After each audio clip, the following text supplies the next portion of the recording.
What's going on, everybody? Nelside Gaming here once again with another deck tech, and today we are looking at my Nekusar the Mindrazer wheel deck. Nekusar the Mindrazer is a 2/4 zombie wizard for 2 blue, black, red that says at the beginning of each player's draw step, that player draws an additional card. Whenever an opponent draws a card, Nekusar the Mindrazer deals 1 damage to that player. So, the more cards they draw, the more damage they take. Now, this could be a double-edged sword. Giving your opponent's cards could lead to them having the answers they need to win the game. But if we do it quick enough, we will be able to deal enough damage to take the whole board out, hopefully. So, keeping that in mind, let's go ahead and look at the ramp package. So starting with the ramp, we've got Nightscape Familiar. It's a 1/1 for 1 and a black that says blue spells and red spells you cast cost 1 less to play, and you can regenerate them for 1 and a black. Just a way for us to lower the cost, reduce the cost of some of these spells. Jewel Lotus to pay for 3 of our commander's cost, of course. Mana Crypt to pay for that 2 generic mana costs in our commander, or anything else that we might need. Of course, Mana Crypt is a very, very powerful card. Chrome Mox. Arcane Signet. So I have a bunch of 2 CMC mana rocks here. Felwar Stone. Talisman of Indulgence. Talisman of Dominance. Talisman of Creativity, Demir Signet, Izzet Signet, and that's for the ramp spells. Now we're moving into slowing our opponents down a little bit, not being the target of attacks because we don't have a lot of creatures to block for us. So Propaganda is an enchantment for 2 blue that says each turn each creature cannot attack you unless its controller pays an additional 2 for that creature. So it's pretty much a Ghostly Prison in blue, which is great. You want to keep those attacks away from you while you do your stuff. Same with Crawl Space. It's an artifact for 3 that says no more than 2 creatures can attack you each combat. And then on to the interesting, cool stuff of the deck. We've got the wheels. Wheel of Fortune, easily being the best and most basic wheel in the game or the format. Wheel of Fortune is 2 in a red for a sorcery that says all players must discard their hands and draw 7 new cards. So, draw 7, take 7 damage, right? And then we get a brand new hand of cards, and if we've got the mana for it, we can continue to wheel with Magus of the Wheel. It's a 2 in a red creature, human wizard that has pay 1 and a blue and tap it, sacrifice them, and you Wheel of Fortune. So that's a second wheel. Wheel of Misfortune. It's a 2 in a red sorcery that says each player secretly chooses a number 0 or greater. Then all players reveal those numbers simultaneously and determine the highest and lowest numbers revealed this way. Wheel of Misfortune deals damage equal to the highest number to each player who chose that number. Each player who didn't choose the lowest number discards their hand, then draws 7 cards. So, lots of conditions, but a pretty decent wheel. These are the wheels that make you discard, and we'll see why I like those a little more than the others here in a little bit. Reforge the Soul is a sorcery for 3 red. Each player discards his or her hand and draws 7 cards. And then you can do a miracle cost. If it's the first card you drew this turn, you can pay a 1 and a red and you may cast it for that. So, Incendiary Command is a sorcery for 3 red. You can choose 2. You can deal 4 damage to target player. Incendiary Command deals 2 damage to each creature or destroy target non-basic land, or each player discards all the cards in his or her hand and draws that many cards. So, it's actually pretty good. It can be a pseudo board wipe with a wheel, but I usually just use the wheel and whatever I need at the time. Wheel and Deal is a one-sided wheel. Any number of target opponents, so not you, each discards his or her hand and draws 7 cards, and you draw a card for 3 in a blue. So, if you want to keep your hand around, In this deck, it's so chaotic. You don't really get the cards you want in your hand most of the time. You're usually dealing along with everybody else. So you play what you get. So the highest probability, like the more cards you have that do what you want them to do, the better. Because you're going to be constantly throwing them in the graveyard and drawing a new hand. So all these wheels, it's very likely that every time we wheel, we're going to get another wheel in our next hand. Windfall. Each player discards his or her hand, then draws 7 cards equal to the greatest. Draws cards equal to the greatest number of cards a player discarded this way. In this deck, most of the time players will have their 7 cards because we're constantly wheeling them. Then we have Jace's Activist. It's a 2/2 Vidalcan Wizard for 1 blue. Pay a blue and tap it. Each player discards his or her hand, then draws cards equal to the greatest number of cards a player discarded this way. So pretty much a windfall and on a creature. Dark Deal is a sorcery for 2 and a black. Each player discards all the cards in his or her hand and draws that many cards -1. And then Whispering Madness is a sorcery for 2 blue-black. Each player discards his or her hand and draws cards equal to the greatest number of cards a player discarded this way. And it has Cipher. Then you may exile this card and encode it on a creature you control. Whenever that creature deals combat damage to a player's controller, you may cast a copy of the encoded card without paying its mana cost. So it's a repeatable wheel on a body once you use it the first time. That is pretty cool. Memory Jar is an artifact that you can tap and sacrifice, and each player sets aside his or her hand face down, then draws 7 cards. At the end of turn, each player discards his or her hand and returns his or her original hand. Sorry, her hand, each card she set aside this way. So, it's pretty much a wheel that pretty much wheels the 7 cards on top of your deck, and you keep your hand because you set it to the side. So, it's not bad. And then here we are at the wheels that make you shuffle stuff into your deck instead of discard. Time Spiral, which I just added to the deck. It's a sorcery for 4 blue. You remove Time Spiral from the game. Each player shuffles his or her graveyard and hand into his or her library, then draw 7 cards, and you up-tap up to 6 land. So this is potentially a free spell if you have the mana for it. And if you have the lands for it. I typically just tap lands instead of mana rocks for this so I can get the most value. And then we get a brand new hand. Hopefully you've got another wheel and you have the mana open for another wheel, dealing an absolute ton of damage. Winds of Change is a sorcery for a red that says each player counts the cards in his or her hand, shuffles those cards into his or her deck, and then draws that many cards. Whirlpool Warrior is a 2/2 merfolk creature for 2 and a blue. When he comes into play, you shuffle the cards from your hand into your library, then draw that many cards, and then you can pay a red and sacrifice it. Each player shuffles the cards from his or her hand into his or her library, then draws that many cards. So pretty much 2 wheels in a creature. Molten Psyche, or Psyche. Molten Psyche. It's a sorcery for 1 red. Each player shuffles the cards from his or her hand into his or her library, then draws that many cards, and it has Metalcraft. If you control 3 or more artifacts, Molten Psyche deals damage to each opponent equal to the number of cards that player has drawn this turn. So, we have a lot of artifacts in this deck. Just in the mana ramp package alone, there's a bunch of them. So, this is a pretty good card. Talking about artifacts, we've got Teferi's Puzzle Box, an artifact for 4 that says at the beginning of each player's draw step, that player puts the cards in his or her hand at the bottom of his or her library in any order, then draws that many cards. And then here we have some copies. Copy spells. Narset's Reversal is an instant for blue, and you can copy target instant or sorcery, then return it to its owner's hand. You may choose a new targets for the copy. So, you can get 3 wheels out of this. So, you're casting it, you're copying it, you're returning the card to its hand. So you got the original on the stack, the copy, and then you can replay the instant or sorcery you put back in your hand. So pretty good copy spell in this deck. Fork is an instant for red that says any one sorcery or instant spell just cast is duplicated. Treat Fork is an exact copy of that target spell, except that Fork remains red. Caster of Fork chooses the copy's target. So once again, we're more than likely we're going to be copying those wheels. Twin Cast is another copy spell. It's an instant for blue. Copy target instant or sorcery. You may choose new targets for the copy.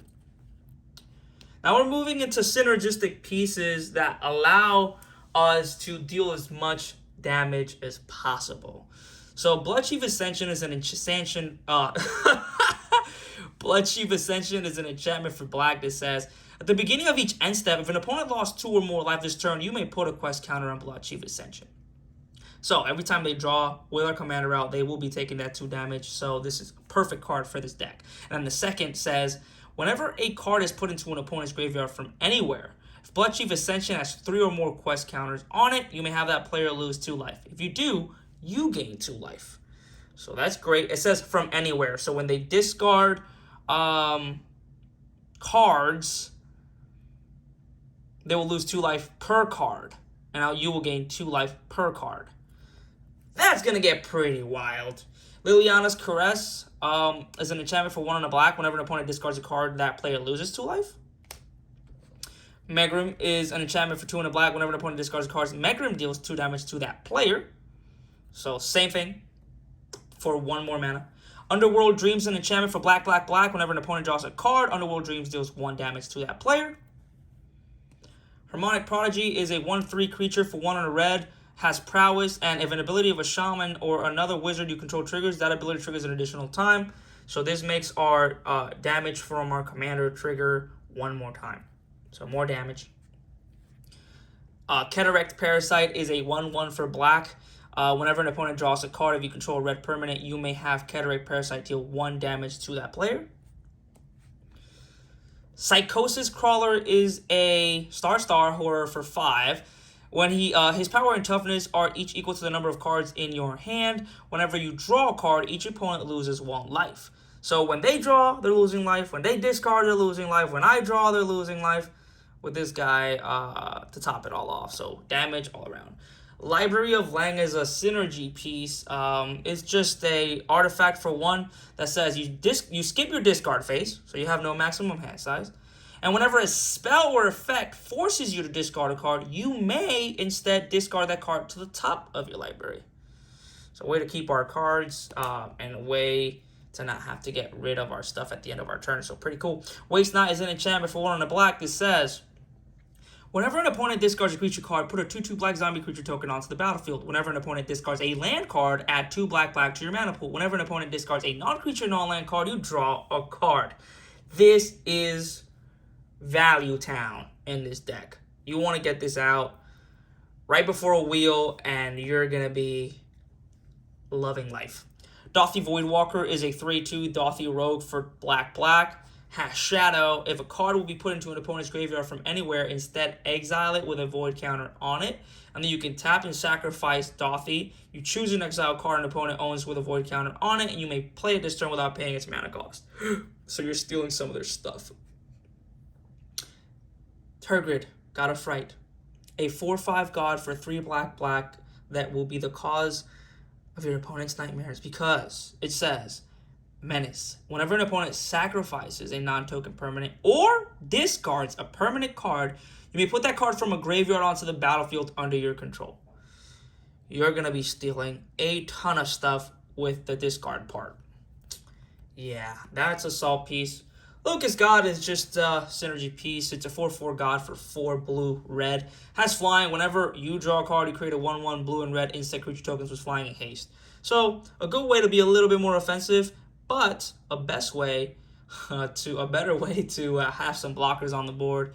Then you can pay 2 blue red to draw a card and discard a card. And when he dies at the beginning of your next end step, you return him to your hand. Pharesis is a way for you to win quicker. It's an enchantment for 1 on a black. You enchant your commander with this. Creature has Infect. So it will deal damage to creatures in the form of -1/-1 counters and players in the form of poison counters. So, unlike commander damage, which has to be through combat damage alone, Infect can be dealt anyway. So when my commander deals the damage from them drawing, they're going to be receiving poison counters. Once they get 10, they die. Another salt piece. Dream Halls, just a way for us to play our stuff fast. Not too fast because it does cost 5, but you know what I mean. Let's read it. It's an enchantment for 3 blue, and instead of paying the casting cost for a spell of any color, its caster may choose and discard a card that shares at least 1 color with that spell. If the spell has X in its casting cost, X is 0. So You can wheel a lot with this. Let's say you have a 7-card hand, 3 spells are red, you discard 1 to play Wheel of Fortune, you get 7 more. Keep in mind, this will help out your opponents as well. Anyways, back to this. You get another wheel, another hand with 2 cards of the same color. One of them is a wheel. You wheel again, and it just keeps going. If nobody has any responses or any free spells they're going to cast with Dream Halls by pitching, then you're golden. This can go off pretty good. Ristic Study is just a way for us to draw. 2 in a blue enchantment. Everybody knows this. Will you pay the 1? No.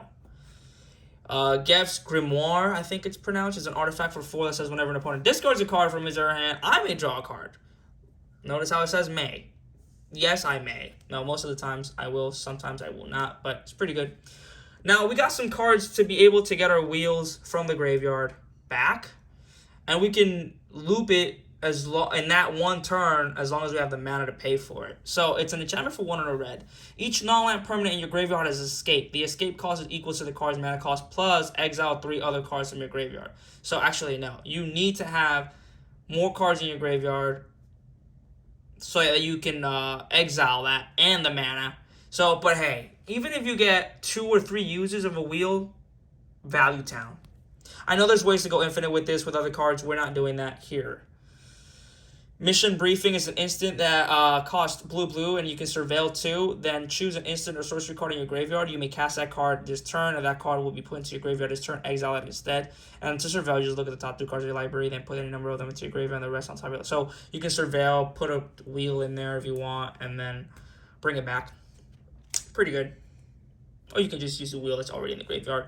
Cast Dissident Mage is a 3/4 human wizard for 1 blue, black, red that has flying. And during each of your turns, you may cast an instant or sorcery card from your graveyard. If a card cast this way would be put into your graveyard, exile it instead. So you can't loop this. You can use it once per turn. Once per turn on your turn. But value town as well. Like I said, we only really need to get a couple of wheels in to drain our opponents as long as our board is set up to do what we got to do. Then we have Demonic Tutor to get any card that we might need at the time. We have Vampiric Tutor. And we have a Mystical Tutor to get any instants or sorceries that we might need. Protection or just wheels. Cyclonic Rift, board wipe.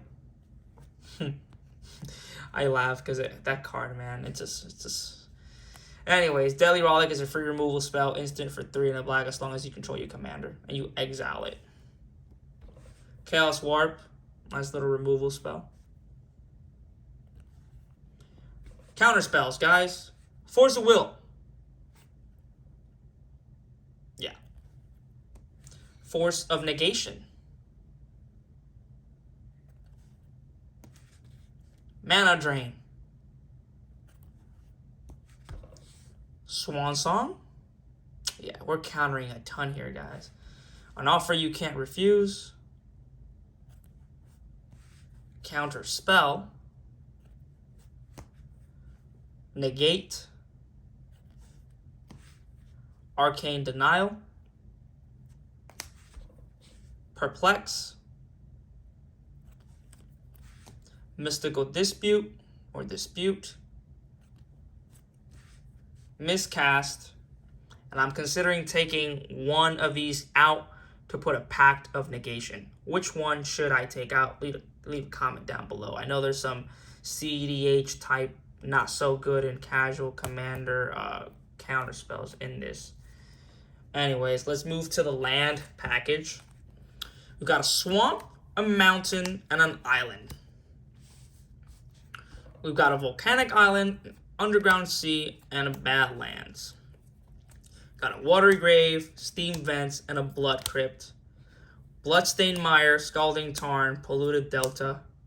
Morphic pool, luxury suite, dragon skull summit, drowned catacomb, sulfur falls, shipwreck marsh, haunted ridge, sulphur springs, shivan reef, underground river, graven, can't pronounce that. Sunken ruins, cascade bluffs, exotic orchard, reliquary tower for some no maximum hand size action, Mikokoro, Center of the Sea, tap 2, tap each player draws a card. Gaia Reach, Sanitarium, same thing. I think I removed that card from the deck. I don't know what it's still doing here. Actually, no, I removed Mikokoro. I don't know what Mikokoro is doing here. I don't know. We'll figure it out. And Urborg, Tomb of Yawgmoth. Oh. What am I forgetting here? Salt Piece. Glacial Chasm or Glacial Chasm. It has a cumulative upkeep of 2 life. So every upkeep you pay 2, then 4, then 6, then 8, so on and so forth. When it enters the play, and when it comes to play, sacrifice a land, you cannot attack. We don't care about attacking, and all damage dealt to you is reduced to 0. So it's a way to, once again, slow down an opponent so we can start wheeling and dealing. Get it? All right. Anyways, guys, thank you so much for watching. That's my Nekusar wheel deck.